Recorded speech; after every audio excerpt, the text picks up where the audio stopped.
जय श्री राधे कृष्णा। आप सभी का मेरे चैनल पर बहुत बहुत स्वागत है। आइए आज हम सुनते हैं द्वादशी पारण की कथा।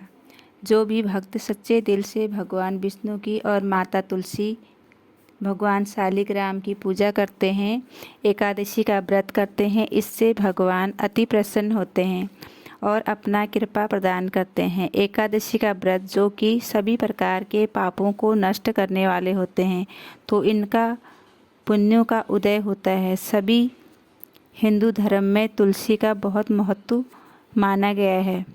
बिना तुलसी दल के विष्णु भगवान भोग ग्रहण नहीं करते हैं और जहाँ पर तुलसी का पौधा होता है वहाँ पर यम के दूत भी नहीं पहुँचते हैं। इसलिए माता तुलसी की पूजा करनी चाहिए और दीपक जलाना चाहिए। माता तुलसी का विवाह जो कि भगवान शालिग्राम के साथ विधि विधान के साथ कार्तिक के महीने में किया जाता है और प्रत्येक दिन भगवान विष्णु का पूजन करना चाहिए। भगवान विष्णु के पूजन के साथ साथ माता तुलसी के पूजन करते हुए कथा को श्रवण करना चाहिए। आइए सुनते हैं द्वादशी पारण के दिन तुलसी माता की कथा। बोले माता तुलसी की जय, भगवान श्री हरि की जय, माता लक्ष्मी की जय, भगवान शालिग्राम की जय, एकादशी माता की जय, जय सर्व देवी देवता की जय। तुलसी से जुड़ी एक कथा है। श्रीमद् देवी भागवत पुराण में इनके दिव्य लीला के अवतरण की कथा भी बताई गई है। एक बार भगवान शिव ने अपने तेज को समुद्र में फेंक दिया, उससे एक तेजस्वी बालक ने जन्म लिया जो कि आगे चलकर जालंधर के नाम से पराक्रमी राजा बना। इसके राजधानी का नाम जालंधर पड़ा। इनका विवाह बिंदा के साथ हुआ। जालंधर एक पराक्रमी दिव्य राजा था। एक बार इसने अपने मद में चूर होकर माता लक्ष्मी को पाने की लालसा रखी, परंतु समुद्र से ही उत्पन्न होने के कारण माता लक्ष्मी ने जालंधर को अपना भाई स्वीकार किया। वहाँ से फिर वो पराजित होकर माता पार्वती के पास गया पाने की लालसा से। भगवान भोलेनाथ की रूप धारण कर कैलाश पर पहुँचा, पर माता ने अपने दिव्य स्वरूप से उसे पहचान लिया और वहाँ से अंतर्ध्यान हो गई। और ये सारा वृत्तांत क्रोध होकर माता पार्वती ने भगवान विष्णु को बतलाया।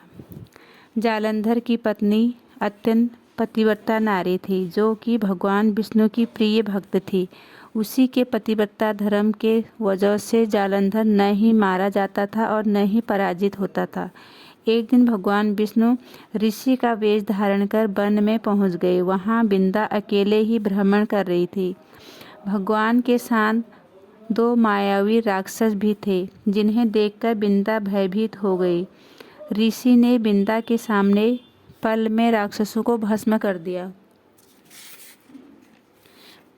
बिंदा ने भगवान भोलेनाथ के साथ युद्ध के बारे में ऋषि से जालंधर के बारे में पूछा तो भगवान विष्णु ने बिंदा को अपने साथ दो बानर को प्रकट किए और एक के हाथ में जालंधर का सिर था और एक के हाथ में धड़। ये देखकर बिंदा मूर्छित होकर गिर गई और होश में आने के बाद बिंदा ने भगवान विष्णु से विनती करी जालंधर को जीवित करने के लिए। भगवान ने माया से पुनः सिर को धड़ से जोड़ दिया, परंतु स्वयं भी उसी शरीर में प्रवेश कर गई और बिंदा को इस छल का जरा भी पता नहीं चल पाया। भगवान बने जालंधर को बिंदा अपने पति सा व्यवहार करने लगी, जिससे उसका सतीत्व भंग हो गया, जिससे उसका पति जो भगवान शिव से युद्ध कर रहा था वो हार गया और उसकी मृत्यु हो गई। इस सारे लीला का जब बिंदा को पता चला तो वह क्रोध होकर भगवान को शीला होने का श्राप दे दिया तथा स्वयं भी सती होकर भस्म हो गई। वहाँ पर तुलसी का पौधा उग गया। भगवान विष्णु ने तुलसी से कहा, हे बिंदा, तुम अपने सतीत्व के कारण मुझे लक्ष्मी से भी अधिक प्रिय हो गई हो। अब तुम्हें तुलसी के रूप में सदा मेरे साथ रहोगी। जो मेरे शालिग्राम रूप में तुलसी का विवाह करेगा उसे इस लोक और विपुल लोक की प्राप्ति होगी।